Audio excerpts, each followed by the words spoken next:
Olá, meus queridos irmãos, sou o pastor Patrick Ribeiro e estamos aqui para dar início à nossa leitura do livro O Silêncio de Adão, do autor Larry Kraepelin.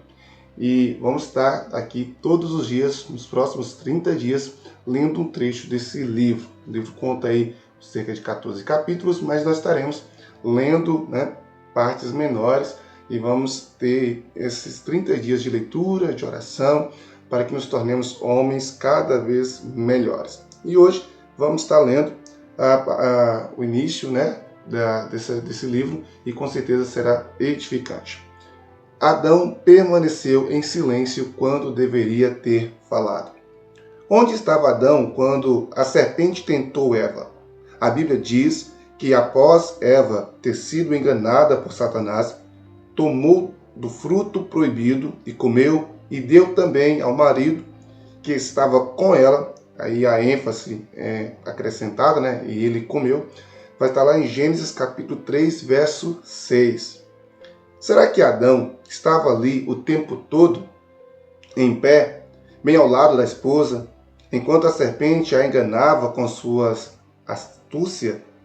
Estava ali, ouvindo cada palavra? Se estava, e há boa razão para que pensamos assim, uma importante pergunta precisa ser feita. Por que ele não disse nada? Antes de Deus criar Eva, ele já ordenara a Adão que nunca comesse de certa árvore. Era, pois, de se esperar que Adão transmitisse tal proibição à sua esposa quando esta entrou em cena, e presumimos que ele o fez. Mas quando a serpente iniciou uma conversa com Eva, com o intuito de confundir-lhe as ideias a respeito da bondade de Deus, Adão não disse nada. E ele estava ali, ouvindo cada palavra. Ele ouviu Eva citar incorretamente a ordem de Deus, onde que um dia, cuidadosamente lhe transmitira, estava observando quando Eva começou a olhar para a árvore proibida, viu quando ela deu um passo na direção da árvore e estendeu a mão para apanhar seu fruto, e não fez coisa alguma, nem falou palavra alguma para detê-la. Adão permaneceu em silêncio. Por quê? Lembre-se de que Eva foi enganada pela serpente, mas Adão não. 1 Timóteo capítulo 2, verso 14. Ele sabia o que estava acontecendo. Talvez devesse lhe ser dito: ei, espere um minuto, querida. Essa serpente está aprontando encrenca. Estou vendo claramente sua lábia diabólica. Ela está enganando para fazê-la pensar que você tem mais a ganhar desobedecendo a Deus do que se permanecer fiel a Ele. Isso é uma mentira. Deixe-me contar-lhe exatamente o que Deus me disse antes de ter feito você. E olha a nossa volta. Isto é o paraíso. Deus o fez e deu todinho para nós. Não temos nenhuma razão para duvidar da sua bondade. E, então, afastando-se de Eva, deveria ter dito: serpente, esta conversa acabou, suma daqui. Mas Adão não disse nada. Ele ficou ali, viu e ouviu tudo e não disse uma palavra sequer. Ele falhou com sua mulher. Falhou em representar Deus em sua primeira luta espiritual. Falhou como homem. O silêncio de Adão é o começo da falha de cada homem. Da rebeldia de Caim à impaciência de Moisés. Da fraqueza de Pedro até minha falha em não amar ontem devidamente a minha esposa. E também um retrato inquietante, mas revelador da natureza do nosso fracasso. Desde Adão, todo homem tem tido uma inclinação natural para permanecer em silêncio quando deveria falar. O homem se sente mais confortável em situações das quais sabe exatamente o que fazer. Quando as coisas ficam confusas ou apavorantes, suas entranhas se contraem e ele se afasta. Quando a vida o frustra, com sua enlouquecedora imprevisibilidade, ele sente a raiva crescer dentro de si. E então, cheio de terror e fúria, ele se esquece da verdade de Deus e trata de se defender. Deste ponto em diante, tudo dá errado. Voltado apenas para si mesmo, ele se vira para fazer a sua vida funcionar.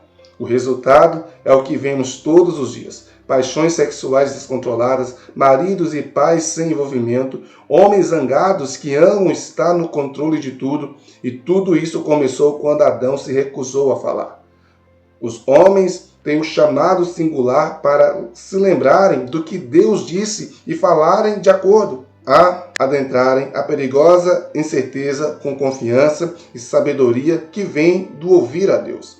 Em vez disso, como Adão, nós esquecemos de Deus e permanecemos em silêncio. Enquanto isso, Satanás continua obtendo número expressivo de vitórias em nossa sociedade, em nossas igrejas, nas vidas de nossas esposas, filhos e amigos. Está na hora dos homens recobrarem a voz, de ouvirem a Deus e de falarem. Introdução do livro. Este livro foi escrito por 3 homens que estão crescendo, mas lutando. Homens que confessam abertamente que as lutas parecem se aprofundar à medida que a vida continua. Nossas vidas simplesmente não estão certinhas da forma que a cultura cristã parece achar que deveriam estar. Espera-se que os homens cristãos, especialmente os da liderança, se sintam constantemente encorajados, sejam apaixonados por sua visão e tenham poucos problemas. Homens amadurecidos não deveriam lutar com pensamentos doidos, impulsos pecaminosos ou sentimentos de desespero. Entretanto, achamos que eles lutam. Nosso conceito de masculinidade espiritual está mais relacionado a alguém continuar funcionando, entre aspas, a despeito das dificuldades, do que por sua vitória sobre elas. Cremos que o Espírito de Deus está menos interessado em nos dizer como fazer nossas vidas funcionarem e mais interessado em despertar, em meio às incertezas, dificuldades, a nossa paixão por Cristo. Ao invés de solucionar nossos problemas, Ele, com maior frequência, os usa para nos desequilibrar, para nos tornar menos seguros sobre como a vida se desenvolve, para nos levar a fazer as perguntas difíceis que temos pavor de fazer, para trazer à tona as dificuldades obstinadas e as exigências feias que nos mantêm longe de Cristo. Não cremos que a Bíblia apresenta um plano para fazer a vida funcionar, como muitos pensam que deveriam. Achamos que ela oferece uma razão para continuarmos em frente mesmo quando a vida não vai bem. Se pudéssemos encontrar fórmulas que realmente funcionassem, fórmulas para vencer a ira, produzir filhos piedosos ou para sentirmos mais achegados a nossas esposas, nós as seguiríamos. Mas não cremos que elas existam. Em fosso modo de pensar, os verdadeiros homens admitem o medo da confusão, mas não fogem dela na direção de uma confiança fácil ou um plano de tantos passos. Atrai-nos para o mistério da vida do que a sua previsibilidade. Não porque gostemos especialmente de nos sentir confusos e sem controle. É difícil sentir essas coisas. Às vezes, detestamos isso, mas não achamos que temos escolha. Não, se enfrentarmos a vida com toda a honestidade. Algumas partes da vida, é claro, são ordenadas e controláveis. Carros não funcionam sem combustível. Dentes limpos com fio dental desenvolvem menos problema. Família não se sai tão bem sem maridos e pais envolvidos. As coisas que podem ser feitas devem ser feitas. Naquilo que a vida pode ser controlada, deve ser bem controlada. Mas as partes mais importantes da vida, aquelas partes que compõem tudo o que o cristianismo deve ser, nos parece mais misteriosas do que controláveis, mais caóticas do que ordenadas. O que você faz quando descobre que sua filha foi abusada sexualmente por uma babá? Como você lida com o ciúme inclemente que tem do amigo que ganha mais do que você? O que pode fazer com uma vida de fantasias imorais que simplesmente não vão embora? Como você se aproxima de Deus quando tudo dentro de si parece morto? Como o Espírito de Deus nos leva ao lar do Pai, onde a festa está ocorrendo. Simplesmente não há nenhuma fórmula para seguir ou para tratarmos com as coisas mais importantes para nós. E achamos que Deus planejou para que fosse assim, não para frustrar e nos desanimar, mas para evocar de nós o interior que Ele já colocou em nós. Algo que é liberado somente quando nos entregamos a Ele no meio do mistério. A masculinidade espiritual envolve a coragem de continuarmos nos movendo em meio a uma confusão avassaladora, rumo aos relacionamentos. Pouca relação tem com entender exatamente como funciona e depois fazê-lo. Escrevemos este livro como 3 homens vivendo histórias inacabadas. Debatemos com perguntas que ninguém responde. Fracassamos diante de coisas que, a essa altura, achamos que já tínhamos superado.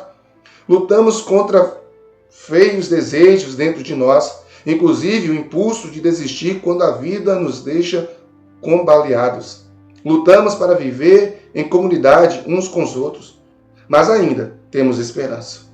Talvez nossas vidas estejam se movendo rumo a um tipo de maturidade que nos deixará boquiabertos e a Satanás mudo. Entretanto, entretemos a esperança de que, embora estejamos confusos, às vezes desanimados e ocasionalmente desesperados, ainda estamos nos movendo na direção de nossas esposas, nossos filhos, nossos amigos e nosso Deus.